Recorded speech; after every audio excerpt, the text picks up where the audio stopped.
काय बंदी बिंदी काय नाही, शेवटची लढाई आहे. धुवा उडवून टाकूची यायला जो आडवा येईल त्याला बघू ना. मुंबईला जाऊ 29ला आपण आपल्या गाडीत जाऊ सोबत.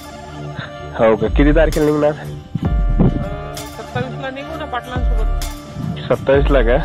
हा, आपण सोबत जाऊ. तुम्ही, मी, नारायण भाऊ, सुशीलराव, सायनाथ भाऊ जाऊ सोबत. काय हरकत नाही दादा. आणि ते काय तुम्हाला मुंबईला जाण्याला बंदी होती ना, मग त्यावरती काय विशेष? काय बंदी बिंदी काय नाही, शेवटची लढाई आहे. धुवा उडवून टाकूची यायला जो आडवा येईल त्याला बघू. काय बंदी बिंदी काय नाही, शेवटची लढाई आहे. धुवा उडवून टाकूची यायला जो आडवा येईल त्याला बघू ना. मुंबईला जाऊ 29ला आपण आपल्या गाडीत जाऊ सोबत. हो का, किती तारखेला निघणार? 27ला निघू ना पाटलांसोबत. 27ला का? हा, आपण सोबत जाऊ. तुम्ही, मी, नारायण भाऊ, सुशीलराव, सायनाथ भाऊ जाऊ सोबत. काय हरकत नाही दादा. आणि ते काय तुम्हाला मुंबईला जाण्याला बंदी होती ना, मग त्यावरती काय विशेष? काय बंदी बिंदी काय नाही, शेवटची लढाई आहे. धुवा उडवून टाकूची यायला जो आडवा येईल त्याला बघू. तर मंडळी, हे होते मंगेश साबळे.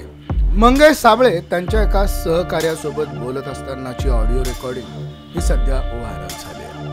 चलो मुंबईचा नारा देत आता खेड्यापाड्यामधनं हजारो शेकडो वाहनं हे मुंबईच्या दिशेने जाण्यासाठी तयारी करत आहेत. तशीच तयारी मंगेश साबळे हे देखील करताना दिसून येत आहेत. मंगेश साबळे हे आता मुंबईच्या दिशेने जाण्यासाठी तयारी करत असतानाचा हा एक ऑडिओ कॉल सध्या मोठ्या प्रमाणात व्हायरल झाला. मंगेश साबळे यांनी मराठा आरक्षण आंदोलन लढ्यात एक भरीव अशी कामगिरी केलेली आहे. त्याचबरोबर आपल्या समाजासाठी, आपल्या अवतीभोवतीच्या मंडळींसाठी, आपल्या गावासाठी मंगेश साबळे यांनी मोठी खिंड लढवलेली आहे. त्यांनी मोठं काम केलेलं आहे. वेगवेगळ्या माध्यमातून त्यांनी उपोषणं केलेली आहेत, आंदोलनं केलेली आहेत आणि या सगळ्या उपोषण आंदोलनाचा परिणाम त्यांच्या पंचक्रोशीत बघायला मिळालेला आहे. मंगेश साबळे यांनी केलेल्या आंदोलनाचं फलित हे संपूर्ण फुलंब्री तालुकाच नाही तर महाराष्ट्राला बघायला मिळालेलं आहे. त्यांनी केलेल्या आंदोलनातून, त्यांनी केलेल्या उपोषणातून, त्यांनी केलेल्या सत्याग्रहातून त्यांच्या गावालाच नाही तर संपूर्ण महाराष्ट्राने त्याचा बोध घेत त्याचा फायदा झालेला आहे.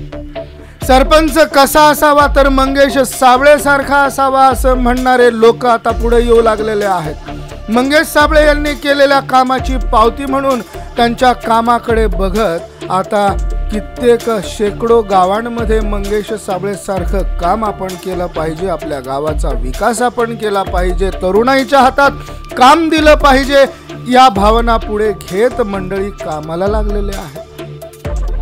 मंगेश साबळे यांनी आपल्या गावात केलेलं काम आणि समाजासाठी केलेलं काम हे लोक आता मोठ्या प्रमाणात लक्षात घेत आहेत आणि मंगेश साबळे यांचं समाजासाठी असलेलं काम, मराठा आरक्षण लढ्यामध्ये असलेलं काम किती महत्त्वाचं आहे हे देखील आता समोर येऊ लागलेलं आहे. आणि त्यामुळे आता मंगेश साबळे आणि त्यांचे सहकारी मनोज जरांगे पाटील यांच्या समवेत मुंबईकडे निघाले आहेत. मंडळी, याबद्दल तुम्हाला काय वाटतं आहे? तुमच्या प्रतिक्रिया आणि तुमच्या कमेंट्स अवश्य नोंद करा. व्हिडिओ तुम्हाला आवडला असेल तर शेअर जरूर करा. बघत रहा मराठी एक्सप्रेस. धन्यवाद.